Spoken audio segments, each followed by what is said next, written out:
Hi everybody, I'm George Ryals from Archery Learning Center, and I have been called out by Bow Junkie to give you guys a short archery video tip.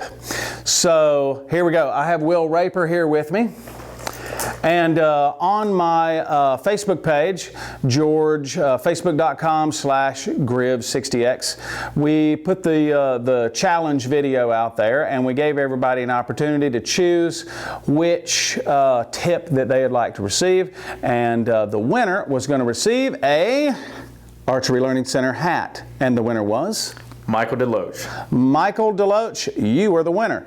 And Michael wants us to discuss why, when you're aiming and everything is great and you're steady and the pin is still and looking good, and then all of a sudden, boom, the bottom falls out of it. Nobody ever has that problem, right? Okay, no, everybody has that problem. So I'm going to discuss with you what the fix for that is. And Michael also kind of had a two-part question, and I'm going to do both parts because they sort of go together, and it's the same fix. So his other part was, you just can't get the dot to come up into the middle of the target. So that is super common. Tons of people have that issue. So I'm going to cover both of those really quickly here in the called out video for Bow Junkie. And stand by. You'll see some coach's eye video. You'll see some other things. It's going to be very cool. So see you back in a second. So the first thing that I'm going to cover is the dip bang. And usually that happens. People feel like that they're aiming and they're holding and they're very still and they're waiting on the release to fire, and oh, it's almost there, and then boom, the bottom falls out from under the bow. The feeling that you get is that everything is still and the sight jumps off the middle in order for your release to fire. And you see it often. Steve Anderson calls it the onion, you know, and it's basically an autocorrect. Your brain sees the pin leave the middle, so you try to kind of snatch it back. Well, everybody knows the arrow's 10 feet out in front of the bow, but it's an involuntary reaction to try to get it back up into the middle. So the first thing that you need to know is to understand what is happening.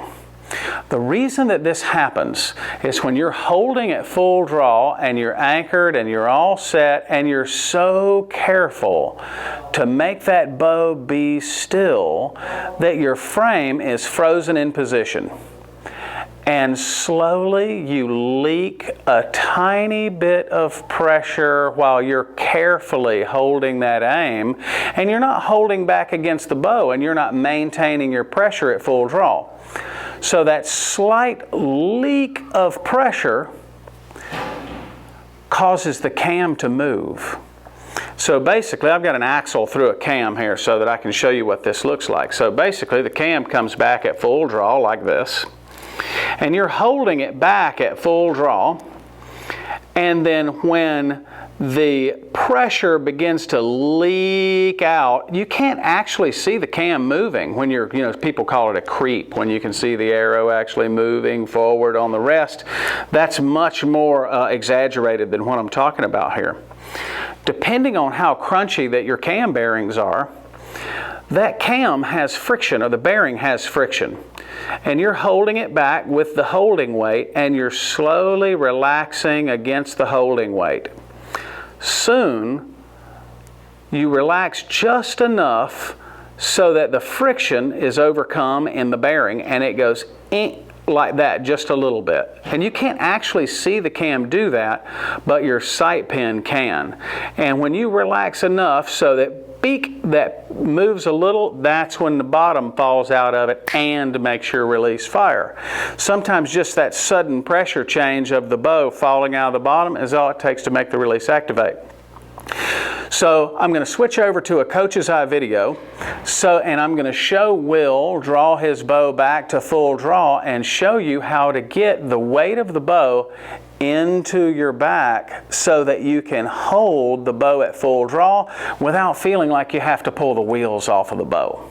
So here is Will, and he's getting ready to draw his bow back, and you see that his shoulders are in a nice low position.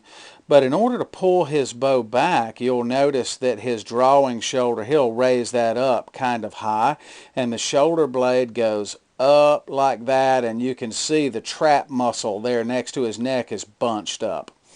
So when he draws the bow back, he'll release that muscle and return his shoulder blade down back to its original position.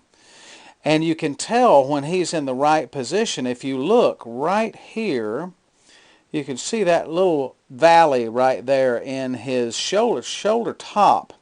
And that'll tell me that his shoulder is in a low position. So watching him continue on through the shot, if you'll see right about here, you can barely see as his shoulder blade goes back and lays down against his back.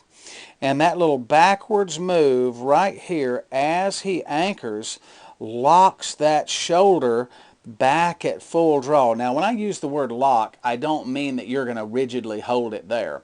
It's kind of like a lever. You will over center that so it doesn't take a whole lot of muscle to hold that at full draw.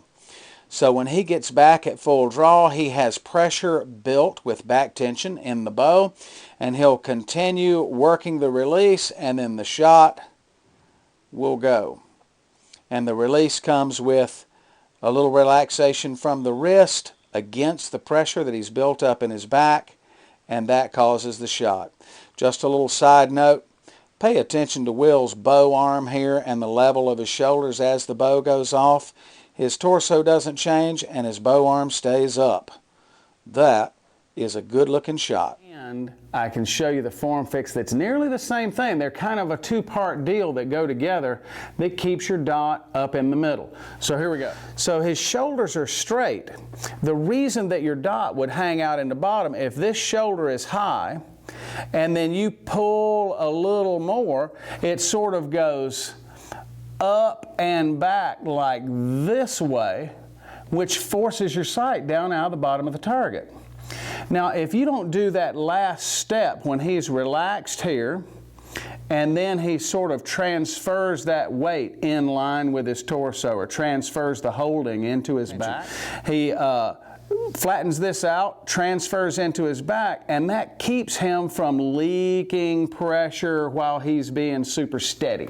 There you have it. There is the cure for the dreaded dip bang, and how to keep your pen up in the middle while you're aiming. Will and I had a really good time filming this video. Thanks a lot to Bow Junkie for allowing this to do this for you guys. And keep your eye out for the thing a week. I know it's been like thing when I get a chance, but I'm going to do more of those very soon, and partially because Bow Junkie has pushed me out to get the video equipment back out. So stand by, watch the YouTube channel, watch my Facebook page, and there'll be a lot more coming soon. So until next time, see you later. Alligator.